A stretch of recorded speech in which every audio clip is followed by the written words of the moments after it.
Louvado seja nosso Senhor Jesus Cristo. Nós vamos fazer a nossa leitura do livro do profeta Isaías, nosso 11º encontro. Vamos trabalhar Isaías, capítulo 5, do versículo de 8 a 17. Isaías vai denunciar os abusos sociais.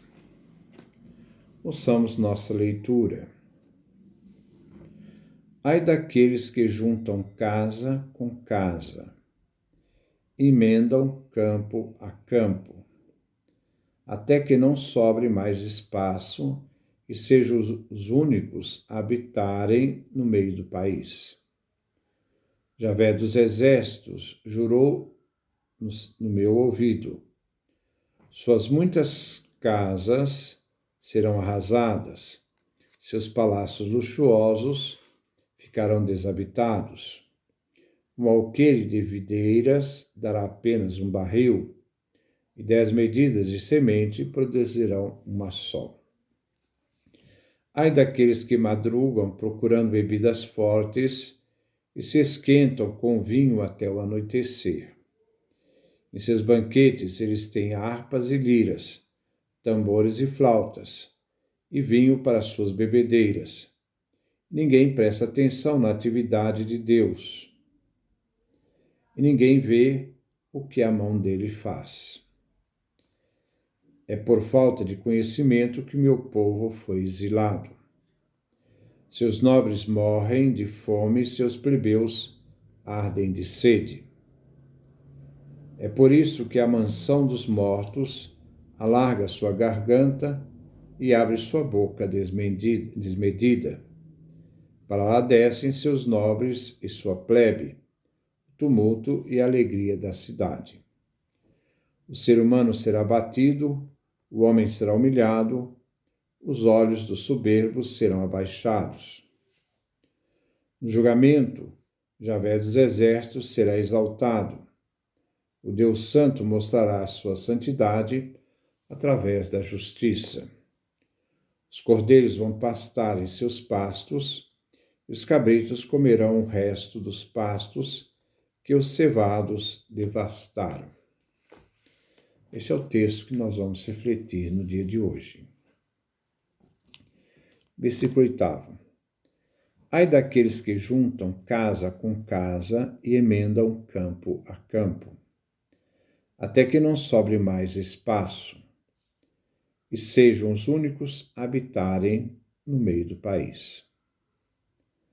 A forma ai condena o tipo de conduta caracterizada, e vem também ameaçar aqueles que a praticam. É um comportamento, uma escolha, um ato livre, é um ato moral. É um comportamento, uma escolha de ato livre. O oráculo ai apresenta como irrevogável.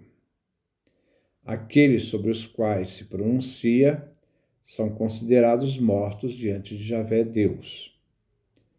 Este primeiro ai condena aqueles que juntam riquezas, terras e casas. Esses oráculos de Isaías, eles são datados dos inícios do ministério de Isaías sob o reinado do rei Acás, que reinou de 736 a 716. Os ricos, ao se tornarem senhores das terras, criam um número grande de dependentes deles, um proletariado, e alguns se tornavam escravos. A atitude dos ricos entra em contradição com a vontade divina, que doou a terra, Israel, Judá, para todo o povo, não para uns privilegiados. Deuteronômio, capítulo 1, versículo 8, Jeremias, capítulo 24, versículo 10. Visto que Deus prescreveu a partilha da terra entre as tribos. Livro de Josué, capítulo 13, até o capítulo 21.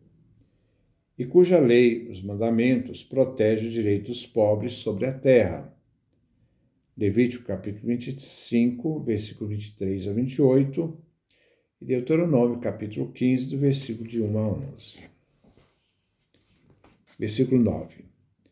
Javé dos exércitos jurou no meu ouvido: suas muitas casas serão arrasadas, seus palácios luxuosos ficarão desabitados. O rico se enriqueceu à custa do pobre. Era uma perversão do processo legal dos mandamentos, descrita em termos normalmente usados para o despojo de guerra. Vemos o rico em seu isolamento luxuoso através do crescente latifúndio do século VIII a.C. em Judá e Israel. Um processo que aconteceu à custa dos pobres. Judá e Israel, que era uma sociedade igualitária, de pequenos proprietários de terra, se transformou numa sociedade injusta e discrepante. O juízo de Deus procede com a certeza de que esses latifundiários, com o anúncio da demolição das casas e palácios, numa ação em que eles vão ser despojados, suas propriedades destruídas, como a pena da responsabilidade de toda a questão da injustiça social que eles foram responsáveis. Os oráculos aqui não são pronunciados para produzir conversão, mas os oráculos aqui refletem o resultado da ação dos latifundiários, que são ameaçados com castigos certos e inevitáveis, porque ou estavam executando os devedores, que pagavam com terras e casas, ou expulsando da terra os lavradores menores. Os grandes proprietários se transformavam, assim, as terras que eles tomavam em vinhas lucrativas.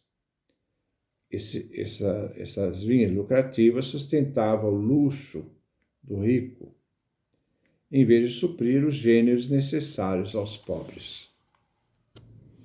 Versículo 10. Um alqueire de videiras dará apenas um barril, e 10 medidas de semente produzirão uma só. O processo usado pelos ricos pode ter sido feito legalmente, mas era condenável. E o profeta atesta que as mercadorias conseguidas de forma ilegal nunca iriam ser desfrutadas. Assim, Isaías anuncia as consequências da ganância. Pensavam que iriam conseguir muito, com muita terra, mas a produção iria minguar. Não se terá fertilidade em abundância. Se esperaria grandes plantações, mas pouco se produziria. Mas pequena quantidade de vinho e semente seria o que eles iriam colher. Dinheiro, riqueza e terra não trazem segurança quando o homem se afasta de Deus. O destino deste homem é a destruição final. Versículo 11.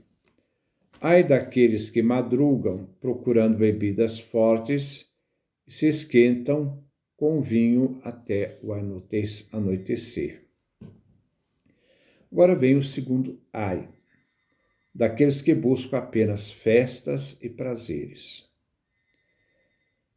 O estilo de vida focado no prazer, que se afasta de Deus. Os embriagados ao luxo dos convites que cega o homem, cegando neles o sentido religioso. Perturbados pelo vinho, não sabem ler os sinais do tempo. Não reconhecem a mão de Deus que atua na história. Versículo 12. Em seus banquetes, eles têm harpas e liras, tambores e flautas, e vinho para suas bebedeiras. Ninguém presta atenção na atividade de Deus. Ninguém vê o que a mão de Deus faz.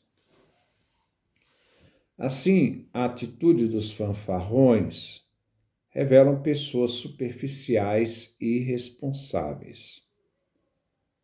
São as autoridades, os nobres, que com banquetes, acompanhados de música e muito vinho, entregando-se à boa vida, eles em si não assumem a responsabilidade do povo diante do perigo iminente, os sinais, ignorando os propósitos divinos e não perceber a ação de Deus Javé ao seu redor.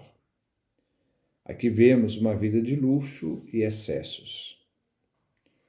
Versículo 13. É por falta de conhecimento que meu povo foi exilado. Seus nobres morrem de fome e seus plebeus ardem de sede. O castigo acontece para os nobres e para o povo. A falta de conhecimento é não conhecer a Deus. O povo também é culpado.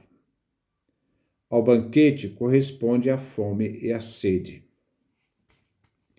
Isaías anuncia que o povo de Israel será levado ao exílio por falta de conhecimento de Deus. Passam fome e sedes espirituais, porque trocaram Deus e seus mandamentos por festejos e ganância. Ao não mais saber da palavra de Deus, terão fome e sede, e o destino final será o exílio. É o abandono divino, pois as autoridades e o povo se afastaram de Javé. O povo seguia os exemplos também dos grandes, também explorando, os mais fracos. Versículo 14. É por isso que a mansão dos mortos, o Sheol, alarga sua garganta e abre sua boca desmedida. Para lá descem seus nobres e sua plebe, o tumulto e a alegria da cidade. O profeta anuncia aqui que o Sheol, o Hades, a mansão dos mortos, abre sua boca para recolher os mortos em sua mansão, para os líderes do povo de Jerusalém. As lideranças que viviam de festas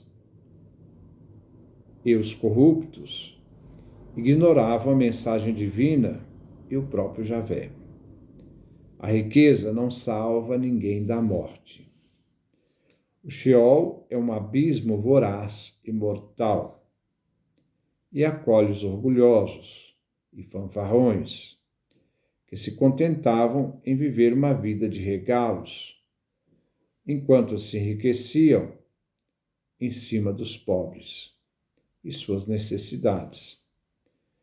Aqueles que se alegram em seus banquetes irão se alegrar na mansão dos mortos, essa mansão que estava ávida em devorá-los. Versículo 15. O ser humano será abatido, o homem será humilhado, os olhos dos soberbos serão abaixados. Os orgulhosos serão humilhados, descidos de suas arrogâncias. Deus humilha os soberbos, que sentencia os culpados. Ele castiga os orgulhosos. O soberbo vem forçado a baixar os olhos, visto que, na sua arrogância, eles tinham sempre os olhos né, voltados para cima, né, altivos. Então, visto que Deus derruba os poderosos dos seus tronos e eleva os humildes. Versículo 16. No julgamento, Javé dos exércitos será exaltado. O Deus Santo mostrará a sua santidade através da justiça. Vemos o grande julgamento de Deus, que revela a sua majestade, humilhando os soberbos, e revela também sua santidade, sentenciando os culpáveis. Deus é aquele que age com justiça e santidade, punindo o mal, revelando assim, por essa punição, seu poder. Justiça e santidade. Justiça porque nada deixa impune, né? Principalmente aqueles que rompem com os mandamentos. E santidade porque, sendo puro, ele não age como as falhas humanas. Deus é aquele que na justiça corrige e liberta o inocente. Versículo 17. Os cordeiros vão pastar em seus pastos, e os cabritos comerão o resto dos pastos que os cevados devastaram. É uma imagem metafórica para falar do povo humilde. Vemos assim a ação divina no exercício da sua justiça e santidade, que destrói a riqueza injusta. As propriedades dos ricos se transformarão em pastagens, onde os cordeiros pastarão livremente. As ovelhas são o povo de Israel, e os cabritos são os estrangeiros, que terão os pastos das terras dos ricos como fonte de sustento. Os cevados eram os ricos que devastaram as terras e os pastos, né? Aquilo que pertencia aos ricos, né, que devastaram a terra, servirá agora de alimento ao povo de Deus e aos estrangeiros. Depois nós vamos dar continuidade aos outros ais. Que Deus nos dê a sua graça, a sua bênção, a sua face resplandeça sobre nós.